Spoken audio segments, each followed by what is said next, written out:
Hi, it's Susan Edwards of the Rock Shop in Paducah, Kentucky, and today's question and answer has to do with smudging. Got a great question about whether or not you can smudge a person.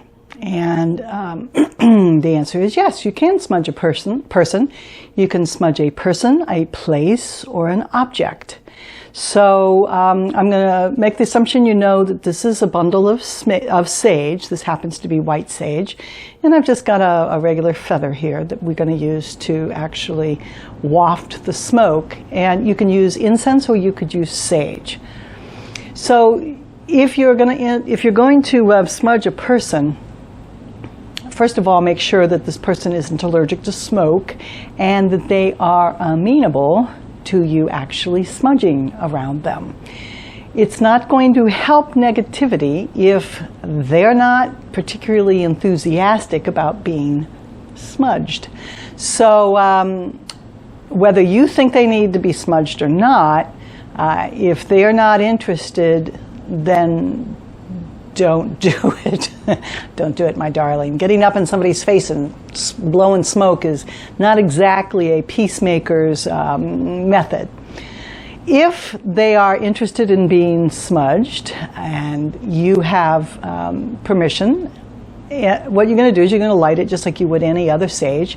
And you can start, let's say, on their right side and go low and just waft the smudge or smoke around them, have them turn around, do the back, do the front. And so when you're done, you can then be pretty certain that whatever was attached to them has been cleared. You can also do this for your pets. Again, if they're allergic to smoke or they're frail or fragile, I do not recommend smoke. There are other ways that you can clear negativity, including frequencies. We could talk about that in a different question and answer, but to answer the question, can you smudge a person? Yes, you can.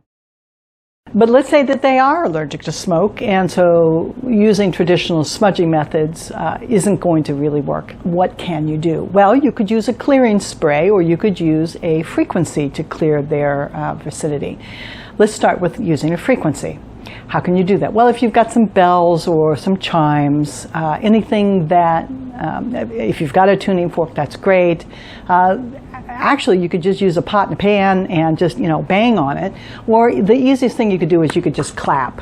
So the point is to break up negativity around a person. And again, let me emphasize, you need to have their permission and their willingness for you to do this. You do not want to get up in their face, clapping and spraying.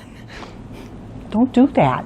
That's not nice. So we're just going on the assumption you have permission and that this is something that they are on board with. If they are on board with it, then you can clap. And typically what you're going to do is clap 3 times rather loud and go around their biofield, their aura, and make a few declarations. 3 that work very well are clear, transmute, and heal. So what you're doing is you're using your frequency from your clapping, and you're going to clap real loud, to break up the stale or negative energy. And then through your intention and additional frequencies using your words, you're going to command it to clear, transmute, and heal. So it would look something like this. Clear, transmute, heal. So as you can see, you want to do it rather loudly. Don't get up in people's face and say, I'm going to clear you of negativity. Yeah, don't do that. That is not a good plan, cupcake. So we're going to go on the assumption you have permission. And let's say that you have ruled out using smoke for whatever reason. They're allergic to it, or you just don't want to do that, or you don't have any sage or incense, and you don't feel comfortable using clapping or frequencies. The third way you can clear negativity is using a clearing spray. What's a clearing spray? Well, it's something that clears negativity. All right, so get yourself a spray bottle. And my favorite recipe for clearing sprays, which is going to be down in the body of this video, is 4 drops of lavender essential oil, not fragrance oil, but essential oil, a pinch of salt, Doesn't really make a lot of difference what kind of salt. Salt is salt is salt in terms of what you're trying to do with this clearing spray, which is to dissipate and dissolve negative energy. Just a pinch of it, put it into the little spray bottle. And I typically use a 2-ounce spray bottle. And then if you have some very cheap vodka at the house, just fill up the spray bottle with some cheap vodka. You can use rubbing alcohol, but it has a stink to it, and I like to use it on my hands a lot, so that would dry out my hands. And again, the smell kind of irritates me, so I don't like the smell of rubbing alcohol.